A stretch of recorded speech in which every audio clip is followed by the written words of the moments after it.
कसं कार्य करावं, कुठल्या तळमळीने करावं, त्यासाठी प्रयत्नांची पराकाष्ठा कशी करावी हे सांगण्याचं काम म्हणजे सुंदरकांड आहे. ते आमच्यासाठी आहे.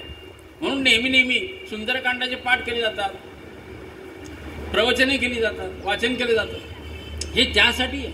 हे भक्तीचं प्रतीक आहे. तेव्हा जांबुवंतांनी अंग पडला मी जाईल, मी जाऊ शकतो, तेवढी ताकद आहे माझ्याकडे, क्षमता आहे, परंतु मी लंकेतून परत येऊ शकेल याची मला शाश्वती नाही. कारण जाण्याची ताकद आहे, शतयोजन समुद्र आहे, आणि उडून जायचं, लंघून जायचंय, परत येईल याची गॅरंटी नाहीये. म्हणून अंगदाने ही असमर्थता दर्शवलेली आहे. आणि हनुमंत मागच्या बाजूला बसले, सगळी मंडळी पुढे बसलेली आहे, हनुमंत महाराज मागे बसलेले, बोलत नाहीये, शांत आहे. आणि हे जांबुवंताने बघितलं की हनुमंत बोलत नाहीये. आता हनुमंत का बोलत नव्हते? त्याची दोन कारणे.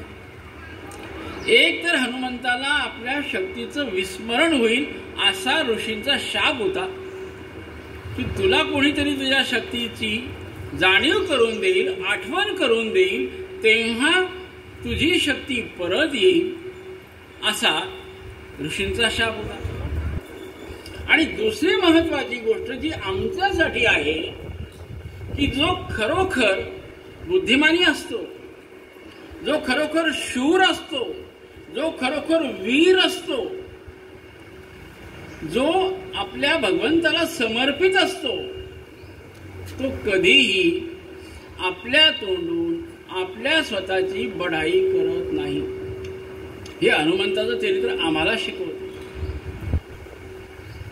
नदीचं पाणी जिथे खोल असते ना, तेव्हा नदी संथ गतीने वाहते. ते पाणी संत वाहताना दिसतं.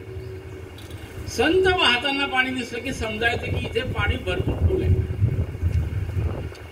आणि पाणी जिथे कमी असतं ना, तेव्हा नदी खळखळ खळखळ खळखळ खळखळ करून वाहत असते.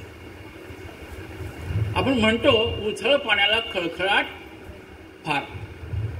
जे अज्ञानी असतात, ज्यांना आपल्या क्षमतांची जाणीव नसते, ती मंडळी नेहमी आपलं स्वतःचं गुणगान करीत असतात. हो, मी असं करतो, मी असं केलं, मी असं केलं, असं केलं. ते समजायचं की इथे ज्ञान अजून कमी आहे, इथे क्षमता अजून कमी आहे, ओळखून घ्यायचं आपण. आणि हे आपणही बोलताना हा विचार करायचा आहे. बळे विन बोलू नये, समर्थ रामदास सांगतात. ते प्रतीक म्हणजे हनुमंत आहे. सुंदरकांडातून मला हे घ्यायचं आहे. आणि जेव्हा जांबुवंतांनी हनुमंताला सांगितलं की हनुमंता विसरलास का? अरे लहानपणी तू त्या सूर्याच्या प्रतिबिंबाला फळ समजून खाण्यासाठी उड्डाण केलं होतं सूर्याकडे, सूर्याला गिळायला निघाला होता लहानपणी. एवढा तू शूर आहेस, बुद्धिमानी आहेस, बलवान आहेस, आणि या कार्यासाठी तू